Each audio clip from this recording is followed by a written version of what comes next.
Hi everybody, welcome wherever you're watching this. I'm really excited that today we've got Rabbi Gabriel Kanter-Webber here with us to join me in a short conversation about food, World Hunger Day, and Shavuot. I'll introduce myself and I'll introduce Gabriel. I'll talk a little bit about World Hunger Day and Renee Kassan's broad relationship with food poverty and more specifically the issue of the right to food. And then I'll hand over to Gabriel to talk a little bit about Shavuot and Jewish food traditions. So my name is Rachel and I work for Renee Kassan as the Right to Food consultant. And I'm so pleased to be joined by Rabbi Gabriel Kanter-Webber, the rabbi of Brighton and Hove Progressive Synagogue. And is it fair to say, Gabriel, long-standing friend of Renee Kassan? It definitely is, yes. Fabulous. So this conversation that we're having in celebration and in recognition of World Hunger Day and Shavuot, World Hunger Day is on the Sunday the 28th of May. We're having this conversation really as part of Renee Kassan's broad and wide-reaching package of work on the issue of the right to food. About 2.5 years ago, we at Renee Kassan decided that it just made perfect sense for us to join a national group of activists, of civil society organisations and some politicians campaigning for what we call the right to food, which effectively means that the UK government will enshrine into domestic law the legal right to food, which would mean that the government would be held responsible essentially for food poverty or lack of food provision across a wide range of contexts, which we can talk a little bit about later.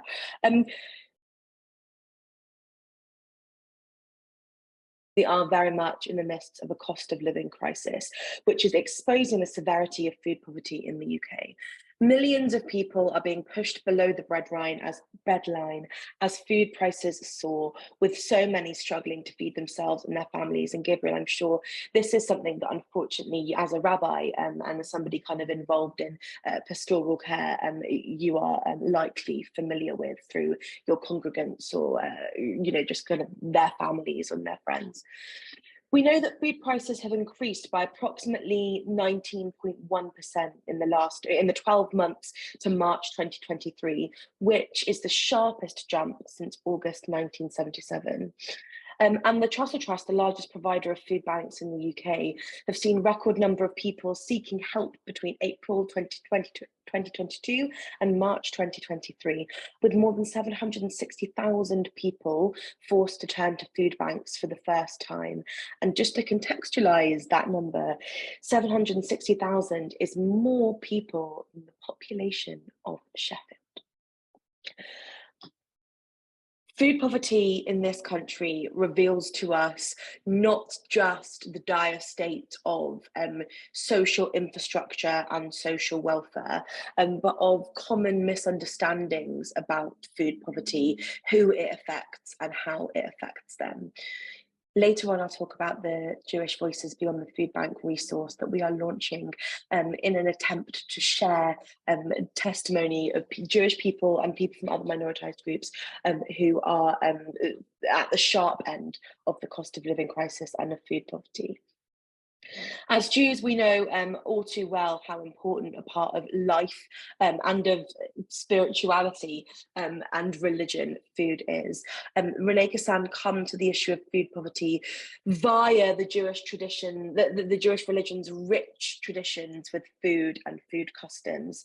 And Shavuot really is one of those festivals where food springs to mind really with all Jewish festivals, food or kind of lack thereof, I guess, I suppose in the case of Yom Kippur.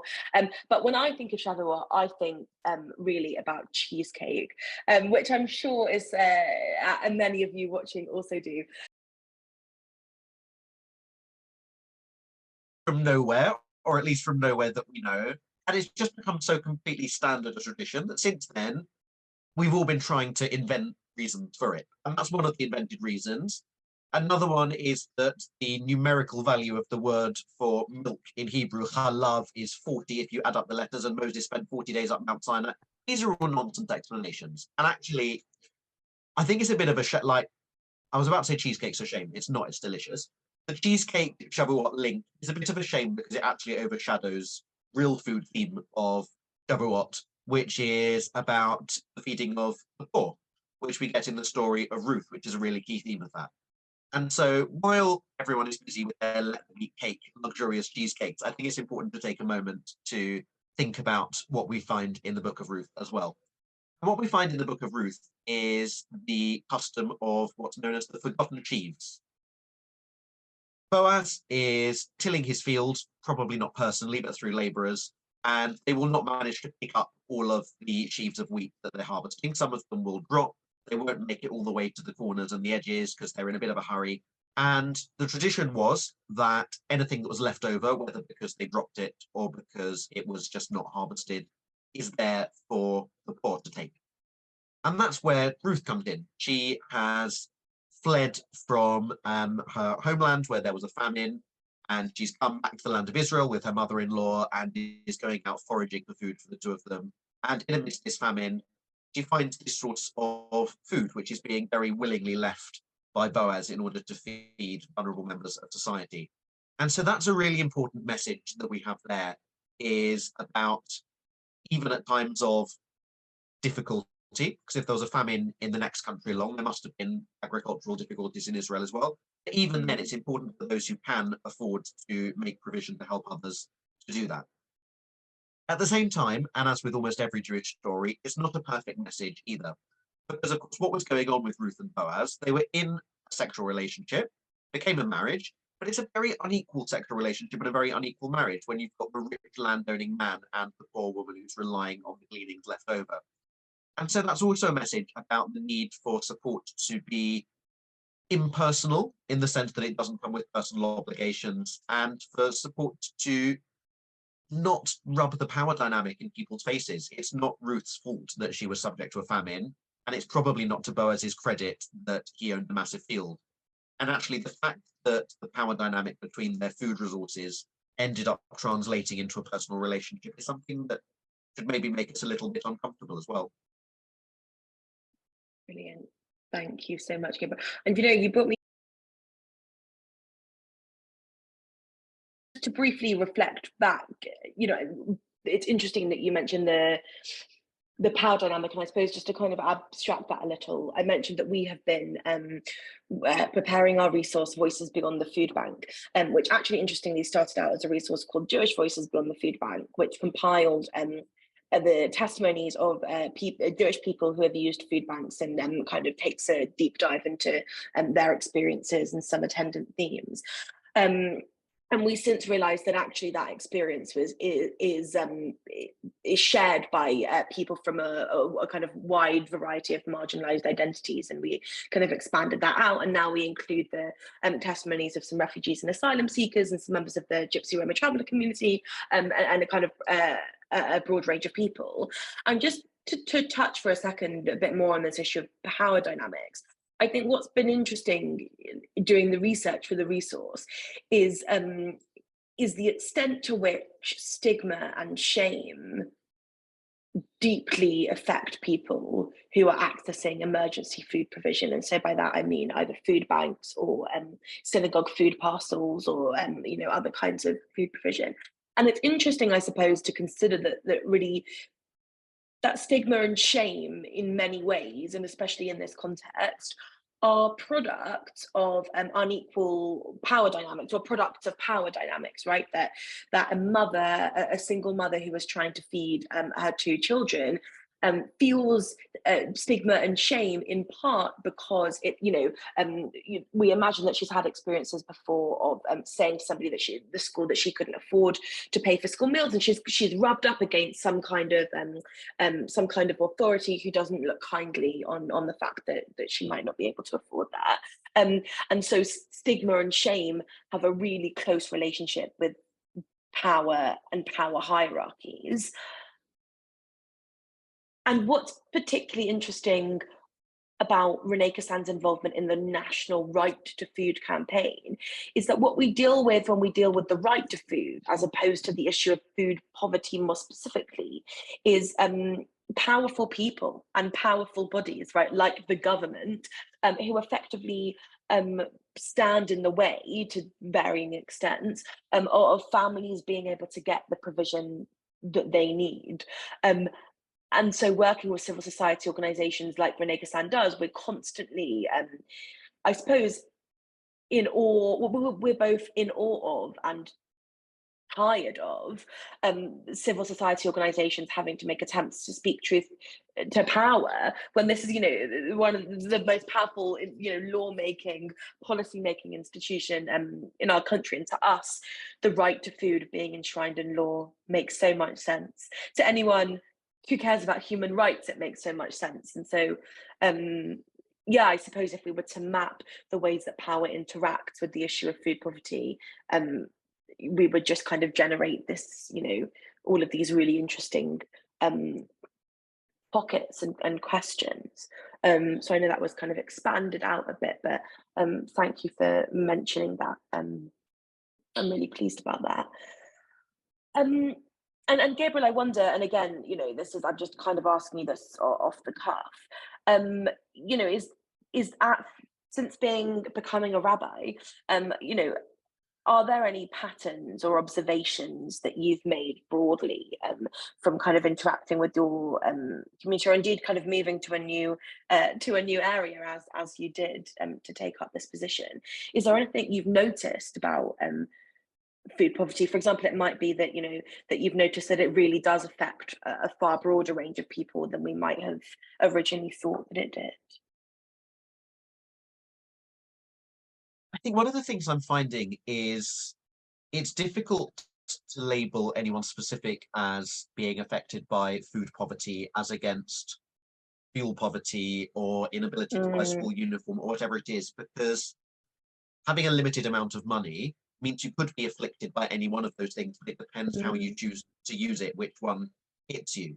And I think that's what makes it really difficult for those like you who are pushing for a right to food, because the statistics and the case stories are always going to be a little bit uneven, because people who choose to spend their limited money on staying warm rather than on staying nourished, they are effectively suffering from fuel poverty or food poverty or both of them, even though they're having to prioritize. And so I think probably one of the reasons that government is able to get away with not addressing these issues is that it's easy to make it look like it's people's own fault, people's failure to husband their own resources effectively. And of course, looked at in the round, that's not true. Any individual campaign is always going to struggle with seeing that. And obviously we see this in the context of synagogue members. We will never ever turn a synagogue member away for financial reasons if they can't afford it. But of course, again, the definition of can't afford is kind of meaningless. Obviously, someone can afford synagogue if they don't fill their car with petrol all year. Someone can afford synagogue if they don't send their children to a summer camp, but can they really afford it in those cases? Is that affording if you're having to make serious sacrifices in other areas of life? Yeah. And food, it seems to me, is one of the last things anyone should be expected to sacrifice. Yeah, absolutely. And I think we hear the kind of the choice between heating and eating is a kind of recurring phrase amongst people working in the right to food space. And I think you're so right that we see this lot, in lots of cases, that people think that if that being able to kind of recoup £5 or £10 at the end of the month means you'll be £5 or £10 richer. And of course, what that completely negates is the issue of living a life, right, and the way in which we live a life, and priorities, absolutely. And these issues that you outline so well come under sharp focus when we're thinking about people who have disabilities, and people who care for people with disabilities, and kind of all of the expenditure that that's involved in living your life in a dignified way. And on this issue of dignity, which I think is kind of an undercurrent in any conversation about food poverty, I've mentioned a couple of times in this conversation so far that we for World Hunger Day this year on Sunday the 28th of May are launching our Voices Beyond the Food Bank resource, which is an educational and awareness raising resource, which takes a deep dive into a wide range of people living with marginalized identities who experience food poverty. And it takes a look into some of the barriers experienced that they experience. That it stopped them from being able to access food in a kind of meaningful and dignified way. As right to food campaigners, we emphasize the issue of dignity, but I think as Jewish right to food campaigners, dignity takes on, you know, even more importance. And when I consider personally kind of these kind of broad ideas of Jewish social justice, or what it means to kind of be living as a Jew in the world, I suppose kind of more so than I think about Jewish text or kind of Jewish tradition, although it's obviously, you know, kind of inextricably linked. I think about, I guess, this kind of the loving your neighbor as yourself, and the kind of the value of dignity that's so clearly baked deep into that concept. And for us at Renee Kassan, we believe that dignity as a Jewish value, it makes the right to food a kind of Jewish pursuit. And we've been so lucky and grateful with the support that we've had from our kind of Jewish friends of Renee Kassan and Jewish partners of Renee Kassan, as well as a wide range of other religious organisations, including the Joint Public Issues team that we were lucky enough to work with a while ago on a project that they did with Gordon Brown, which was I'll put a link to that website there, so you can go and see some of the work that we did together. We really hope that the Voices Beyond the Food Bank resource, by sharing testimonies in the way that I've described, will do something to chip away at some of the misconceptions that people have about who is affected by food poverty and how it affects them. But it will also make the case for life beyond the food bank, which is a kind of life that we believe can only be achieved once the government effectively enshrine the right to food into domestic law, and hold themselves accountable for the dire straits in which we find ourselves in this country.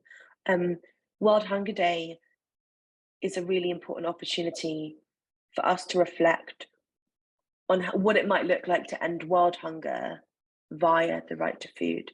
And Shavuot provides an equally important opportunity to consider how Jewish tradition and how Jewish text points us in the way of supporting those less fortunate than ourselves. The right to food will certainly make us all happier and make all of our lives easier. And that's something really important to bear in mind.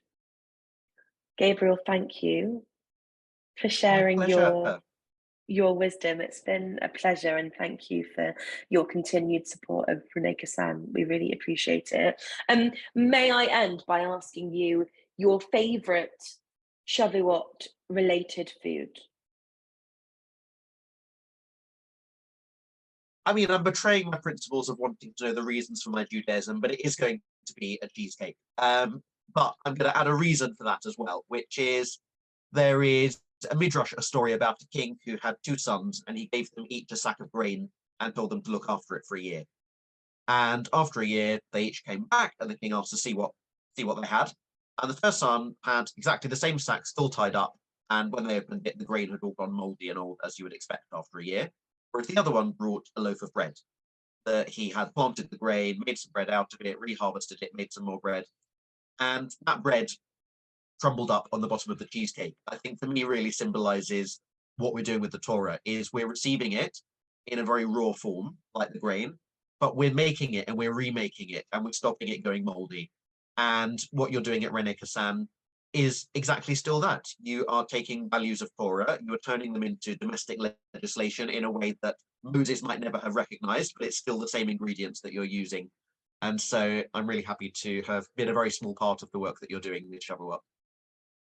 Thank you so much, Gabriel, and Chag Sameach to you, and Chag Sameach to all of you watching. And if you would like to be involved in the work that we're doing around the right to food, I will make sure that there are plenty of links underneath this video. And please always do feel free to check out our website. You can do that just by putting Renee Kassan into Google, and we are active on our Instagram and Twitter pages, which will be linked here.